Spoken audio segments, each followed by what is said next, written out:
Welcome to the Destination Gettysburg podcast.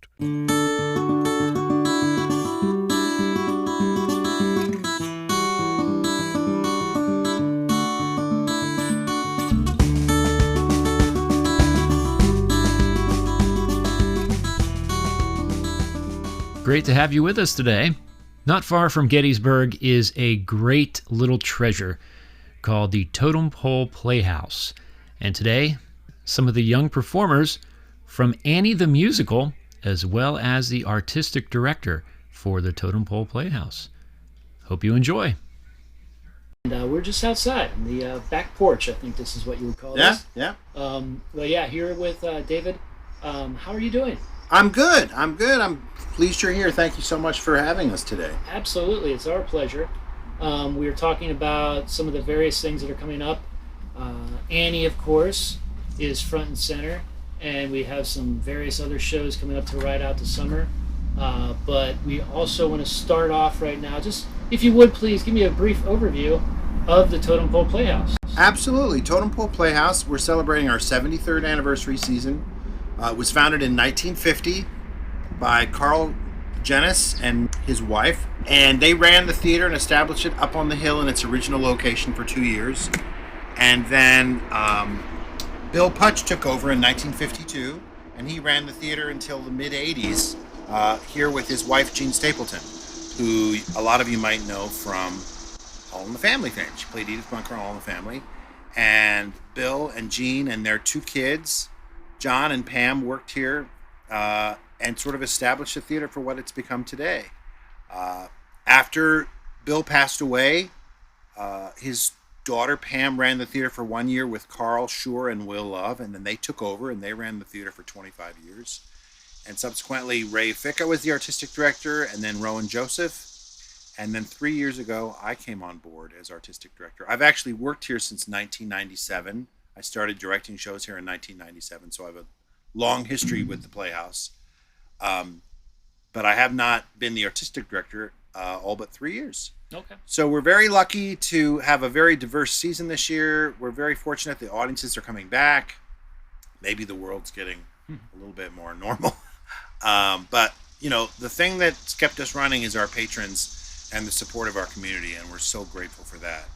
And for people like our guests today, who have come to make these shows what they are. And I would like to introduce who I have here. I have my dear friend, Christianne Knauer, who's now Christianne Roll, who theatrically you were Christianne Davis. She's got a lot of names. And she is our musical director. She actually appeared last year in Beehive.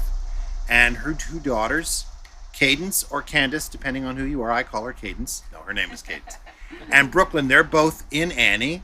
Cadence is one of the, we have two Annies.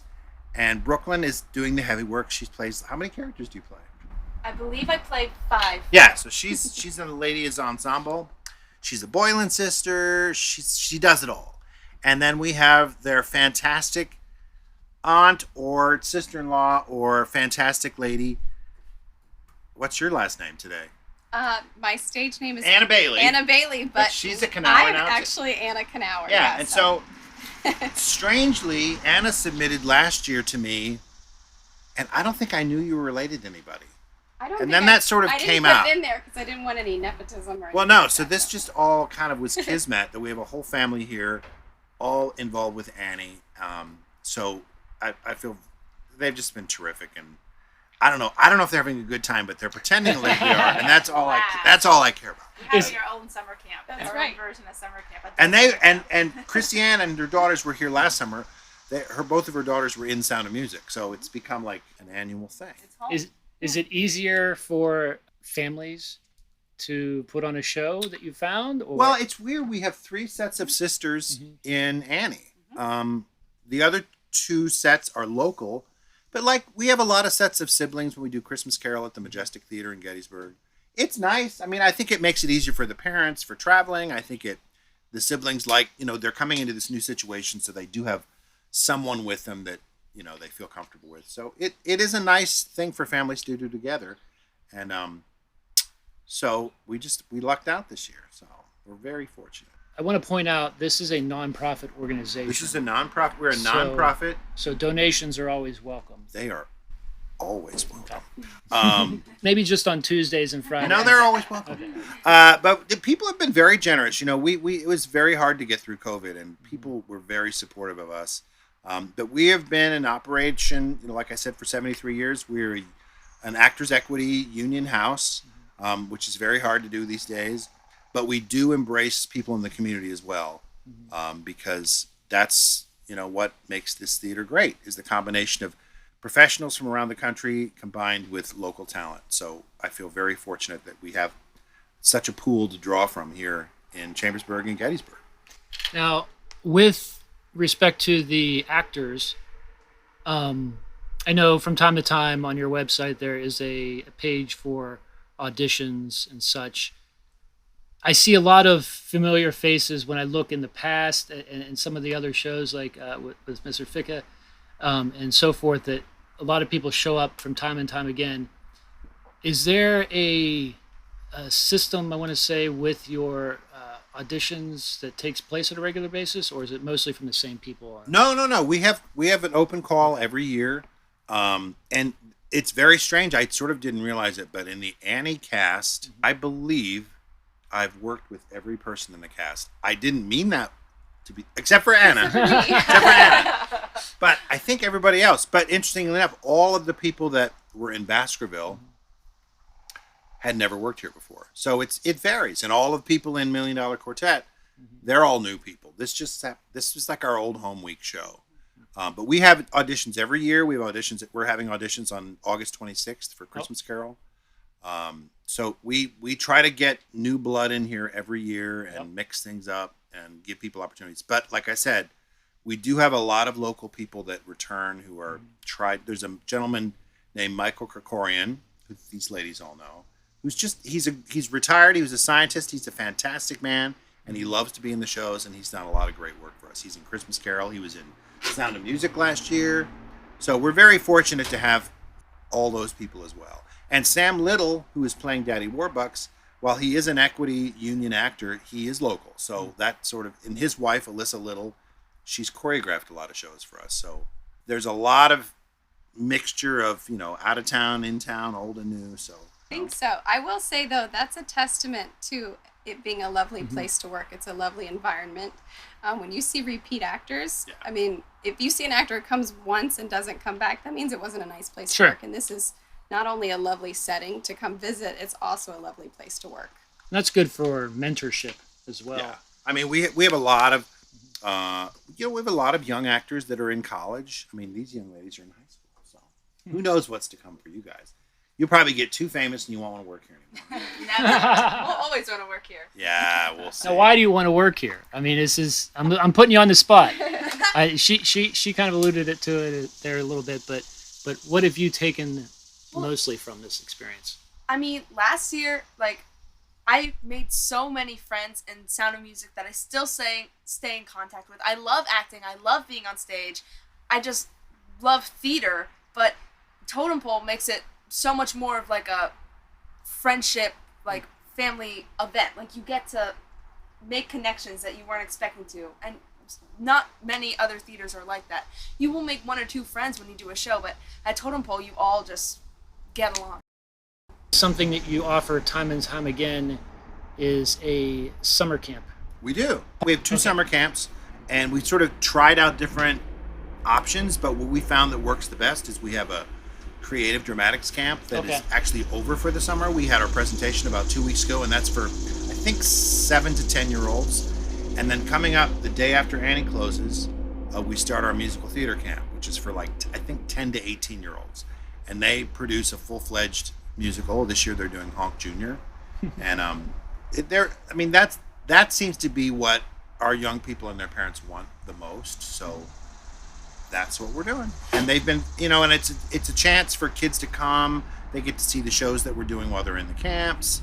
I think the campers came to see your rehearsal one day, right? They watched the first part of Act 1, so they saw all the orphans singing Hard Knock Life and Annie singing Maybe. So they got to see the part of the show that's really kid heavy, and they were very well behaved. They sat there and were very good visitors to our rehearsal that day. Well, and it's great because it introduces families to theater. It makes them want to come to Totem Pole. It introduces children to seeing if they like performing. Right. Because you don't necessarily have to be a performer to come to camp. It's finding your niche of friends, and it's finding a place where you belong. But a lot of those kids go on to audition for Christmas Carol, which is a big family event. We try to use the most people we use from the community is at Christmas Carol, which, as I said, is at the Majestic in Gettysburg. So, yeah, the camps are sort of, I think it's something that we can do for the community, but it also allows us to introduce theater to new people. I mean, something we find is that we want to keep our audiences coming back. You know, they tend to get older and older and older, as we all do. But we want to get fresh, young talent here to want to see the shows. I haven't acted in anything since high school.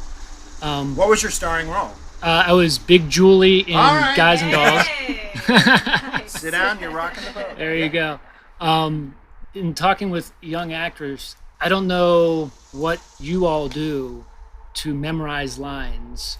I don't know how you teach that ability, because that can transcend into various other aspects of your life down the road. You know, how do you as actors memorize your lines? I think that's probably the number one question I get asked by people who aren't in theater. How do you learn all those lines? Because when you think about memorizing something for school, you learned it rote, line by line by line. Whereas when you're acting, you have action that has to happen. So you know you have to get from point A to point B in a scene. And so if you know what's happening in the scene, eventually it only makes sense to say those lines. So you might have the idea of what the lines are, but then they get more specific, and obviously you review them. And as you're running in rehearsal, they get connected with action, and they get connected with where your character needs to go. So eventually you just kind of connect them to what your character needs. Right. And you have to say those things, or else you'll never get to that. And a lot of it is body language and feeding off of other people's body cues and so forth. I mean, when you're talking about action, it's just one of those things where it's like, okay, well, you start to remember things like it's probably a prerequisite for you all that you have like a photographic memory for the most part in that respect. But the time that you have to rehearse for something, to memorize your lines and have it down to a science is probably a lot more buttoned up than you would have in high school. I mean, high school is weeks and weeks and weeks. You probably have a shorter time. Yeah, they have 2 weeks in the rehearsal room, but they rehearse 8 hours a day. Okay. So it's just like a job. And then we moved into the theater and we put the show, we added the sets and the costumes and the music and everything. We had 3 days to do that. So it is rather fast, but because there's a system and they have the luxury, most of the people, this is the only thing they're doing. Whereas like in school, you've got classes and family, and this is like a focused time for it to be mounted. So it seems like you guys had adequate time, right? Cadence is one of the Annies, and she's one of the other orphans as well. So she had to learn 2 parts, but you were fine, right? Yeah, I was fine. And it really is like more of something, once you learn the blocking, like sure, I knew my lines like before I went into like the actual rehearsal process, but once it's like, oh, so I have to sit on the couch because I said that line. So it makes more sense like when you add it all together, that's when it really like the whole show comes together and everything just like seems to make sense when you say it or have to do something. Well, no, it just as a side, which is funny. Christianne and I first met, I don't know what year it was, but I was the artistic director at a theater called the Gretna Timbers Theater in Mount Gretna, Pennsylvania. And Christianne was in the shows. She was in college then. It was about 4 years ago.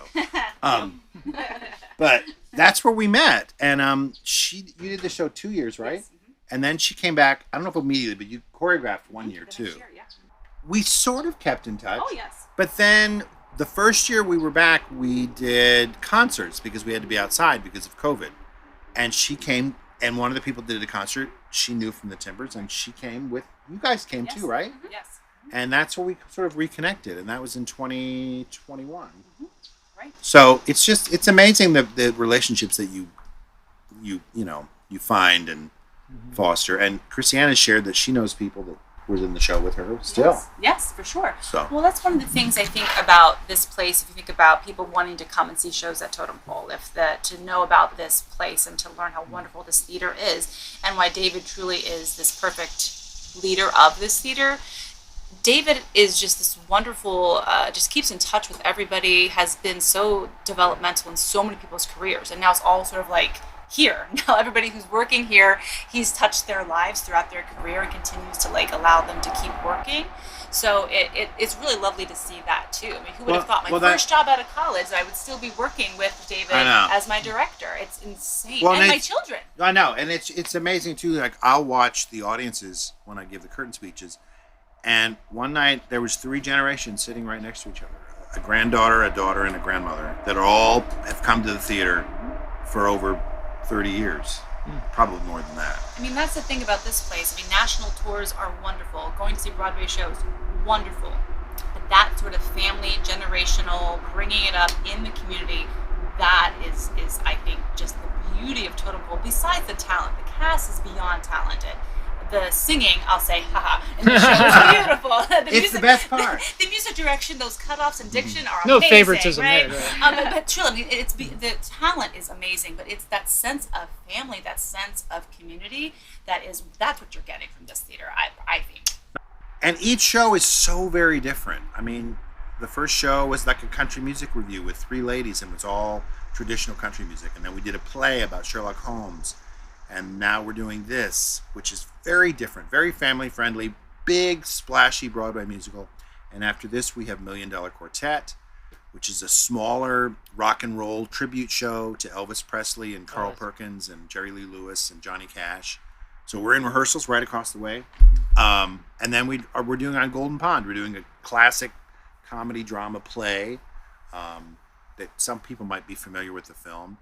And we're lucky enough to get Paris Pete back here. He's starring in the show. Ray Ficca is in the show. A really good friend of mine, Blair Ross, who's done a lot of Broadway shows. She was in the first show I directed here. She was in Smoke on the Mountain. She's playing Ethel Thayer. So it's overwhelmingly satisfying to bring, give people opportunities and watch the people you've, grown up with perform. So. And Christianne last year, she was in Beehives. Yes. She does it all. Yes, it was great. I got to see my children perform in Sound of Music. And then I stayed for another couple weeks by myself. They went back to Florida, and I got to sing and dance again, which was great. And wear a lot of wigs. Yeah. That was a lot of fun. No, but thanks for mentioning those earlier, because obviously Annie is happening July 7th through the 23rd. Yes. And then you've got $1 Million Quartet on Golden Pond. Then we will be dark until Christmas Carol, which will be in November and December. And that is not at this venue because we don't have heat. Mm-hmm. And we love the Majestic, so we'll be moving to the Majestic in Gettysburg. Is it just that show that you moved to the Majestic? Yes. Okay. Yeah. I don't want to put you on the spot because, this is a fun fact. The actual totem pole. Yes. I know the description of the top to the bottom. It's actually the bottom to the top. Bottom to the top. But this particular totem pole tells the story of the rebuilding of this theater. Oh. The original theater burned down in 1970. It was like a little bit up 233 in an old dance hall, and it had been there for over 20 years. Well, as a theater for over 20 years. But the structure had been there, and it burned down. And Bill Putch and the community rallied together and raised money through a lot of kids actually helped with that. So the totem pole that we have tells the story of the rebuilding of the theater. The big bottom is the fire, and then it shows the kids rallying together, and it ends with the Thunderbird, which is the top, which represents the overlooking and watching over the theater. Okay. And we actually had the totem pole blessed by indigenous people. A Native American gentleman came, and so it is very important to us. And the beauty of the idea of a totem pole is that a totem pole is all about storytelling, and we're all about storytelling. So if you look on the website, it'll tell you what each level is. But apparently, when you read a totem pole, you're supposed to read it bottom to top. So no, it's very cool. It's nice how it comes full circle, as you mentioned, telling a story. Yeah, I mean, it's all about storytelling. I mean, that's And like I tell the audiences when they come, they're the last piece of the puzzle, because if we got in like a box and sang songs and pretended and no one watched it, it would sort of be pointless. And So the audience is very important. Yeah, it's nice that people have a place to go. I'm not gonna lie. Netflix is great. Yeah, But it's nice to see a show. Every absolutely, now and just to come together with people and share an experience, and it's different. I mean, it's different than sitting in your home, and it's very important. The more people we can get involved and feel it's more important, the better for us, the better for our survival. But there is something about the human experience of sitting together with people that you know and perhaps people that you don't, and watching a common experience and collectively having a reaction to it. And hopefully it starts some conversations, or at the very least just brings joy into people's lives. I mean,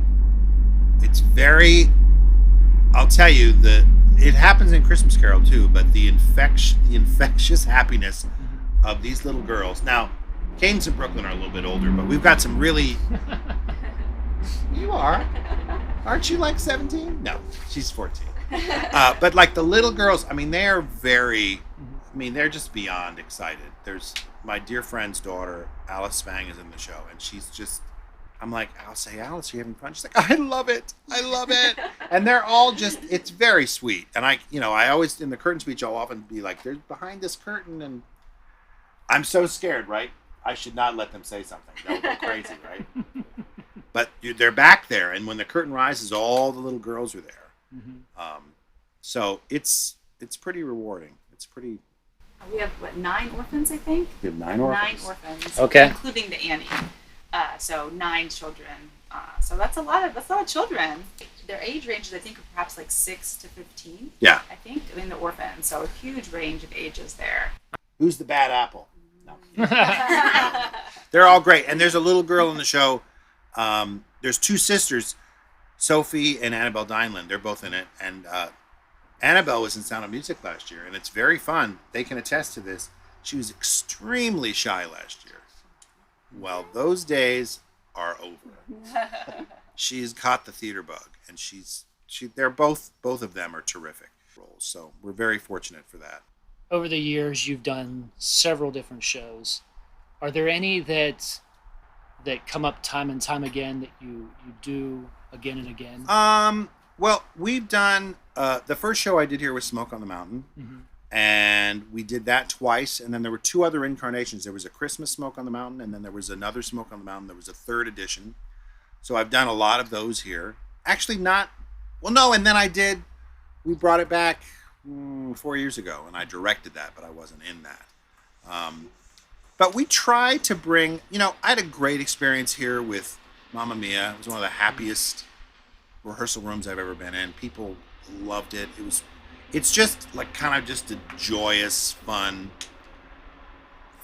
show. And then I did the Best Little in Texas. Right. And that too was a lot of fun. Just, there's a lot to be said for like teaching a lesson or, which is great.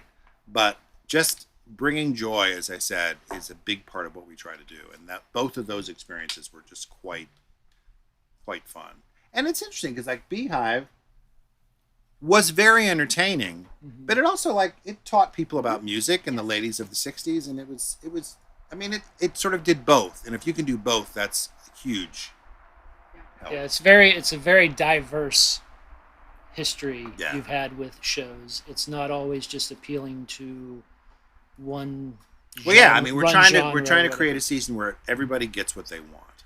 And we were basically a theater that did plays and 1 musical. And then we became a theater that did a lot of musicals. And now we're trying to get back and sort of do half and half because, different things appeal to different people. So that's not doing too bad for a playhouse that started out in a converted auto shop. That's right. That was the very, very first year. And then they found the dance hall. You're right. Yeah, this has been a real treat. Just being able to talk to some of the actual actors in Annie. Now I'm going to get this posted real soon. Great. So that people can hear about Annie, obviously.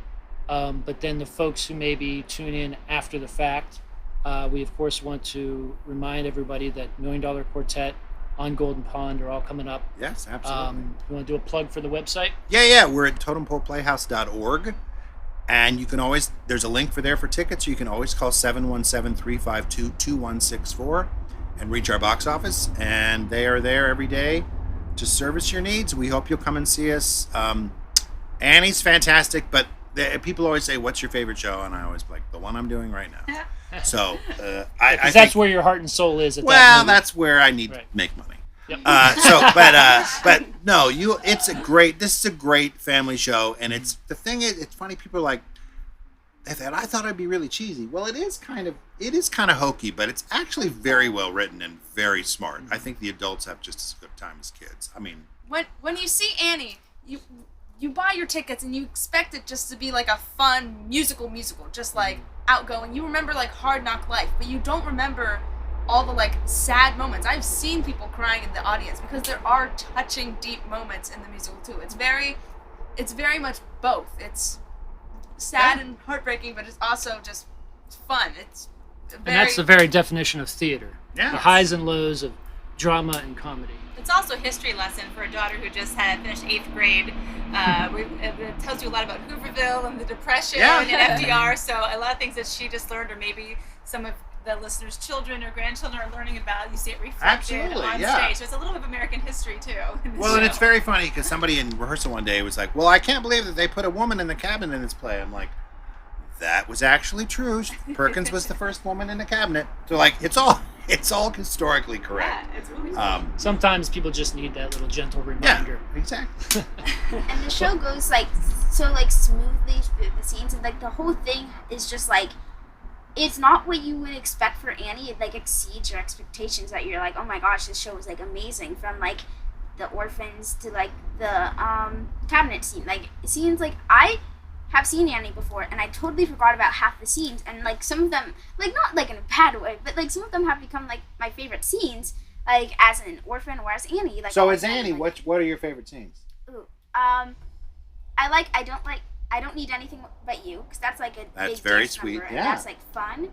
And then I also like the cabinet scene. Yeah, the cabinet That scene's was, like, funny, right? Yeah, the It's cabinet scene. You did great as President Roosevelt. Oh well, listen, that never happened. But no, the cabinet scene I think is really funny. Yeah, I think it's good.